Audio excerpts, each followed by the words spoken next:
The Holy Land, of course, is the land where the state of Israel is now located. And the Quran refers to that land as Al-Ardul Muqaddasa, the Holy Land. And so we prefer to remain with the name given to the land by Allah Himself in the Quran. And here is the verse where the word Holy Land occurs. It is in Surah Al-Ma'idah, the 5th surah of the Quran. And in this surah, chapter, it is Nabi Musa alayhi salam, the Prophet Moses, who addresses the Israelite people, and he says to them, بَعْدَ أَعُوذُ بِاللَّهِ مِنَ الشَّيْطَانِ الرَّجِيمِ يَا قَوْمِ ادْخُلُوا الْأَرْضَ الْمُقَدَّسَةَ الَّتِي كَتَبَ اللَّهُ لَكُمْ. O my people, he's addressing the Israelite people, Banu Israel, come on and enter the Holy Land, which Allah has written for you. Subsequent to the attempt to crucify the Messiah, the Quran no longer uses the term Israelite people, Banu Israel, because the Quran says some of them believed in him and others rejected him. فَآمَنَتْ طَائِفَةٌ مِّن بَنِي إِسْرَائِيلَ وَكَفَرَتْ طَائِفَةٌ. Those who believed in the Messiah, and when they saw him crucified before their very eyes, they wept. The Quran refers to them as An-Nasara, a people who help Allah. And they are otherwise known as Christians, but the Quran calls them a people who help Allah. And then those who rejected him, the Quran now refers to them as Al-Yahud, or the Jews. And these two people collectively are known as Ahlul Kitab.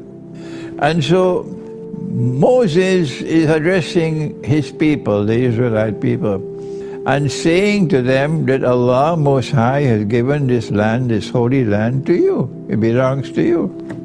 So why is it that the state of Israel does not broadcast this 7 days a week, 24 hours a day?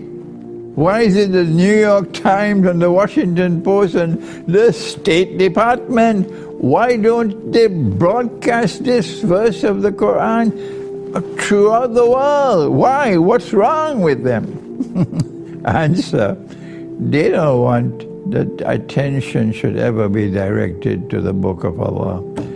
They don't want that. They're scared of the Quran. They're scared of the Quran. They're scared of the Quran. And so now we bring the Quran to you. To whom does the land belong? Does it belong to the Jews? Or does it belong to the Christians? Or does it belong to the Muslims? Let us answer that question from the Quran. The Quran says the land was given to the Israelite people. The Quran also says that Allah has placed blessings in this land for all of mankind. So now then, if the land was given to the Jews, was it given unconditionally? Was this a bestow of land unto eternity? You can do what you want. You can believe in the Lord God, or you can be atheist. The land is still yours. You can be righteous in conduct. You can be wicked in conduct. You be an oppressor. The land is still yours. Is there anyone so foolish to accept that load of rubbish? Well, that's exactly what has happened. Allah has said in the Quran that this land is given to those of His servants who are righteous in conduct. I think this is Surah Al-Anbiya, Surah number 21. وَلَقَدْ كَتَبْنَا فِي الزَّبُورِ مِنْ بَعْدِ الذِّكْرِ أَنَّ الْأَرْضَ يَرِثُهَا عِبَادِيَ الصَّالِحُونَ. So it is a conditional gift of the land to the Jews. Conditional on righteous conduct, and of course having faith in the one God. And the proof that this was the kind of bestowal that was given, conditional on righteous conduct, that the Quran now speaks at the beginning of Surah Al-Isra, and he says every time that the Israelite people violated that covenant with him, violated the conditions of inheritance of the Holy Land, Allah Most High threw them out of the land because of their violation of the conditions of inheritance of that land, righteous conduct. But the last time they were thrown out of the land, this is what the Quran said, that if you return with your sinful conduct, I will return with my punishment. This is the last word. وَإِنْ عُدْتُمْ عُدْنَا. So yes, the answer is the land was given to them, but it was not given unconditionally. But someone decided to change the Torah and to put into the Torah this verse that is manifestly false.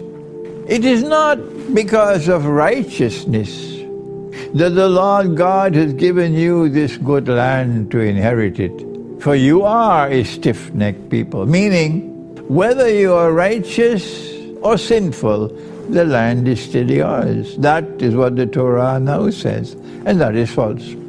And so now we have a situation in which the Jews have returned to the Holy Land, have recovered it and reclaimed it as their own, and are engaged in monstrous oppression. The whole world can recognize that oppression except the United States of America and Canada and France and Germany and Spain and Italy and Australia.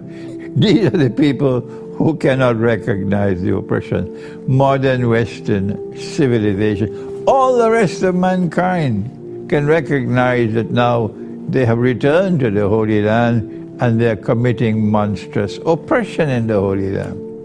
And so the conclusion from the Quran is, since you have returned with your oppression and wicked conduct, the Lord God is going to return with his punishment. So it's not the Security Council of the United Nations which is going to resolve this problem. It's not Russia is going to be able to mediate between the Palestinians and Israel to solve this problem. Because the Quran has declared, if you return to this Holy Land with your sinful conduct, with your facade on earth, your corruption and destruction of the land, I will return with my punishment.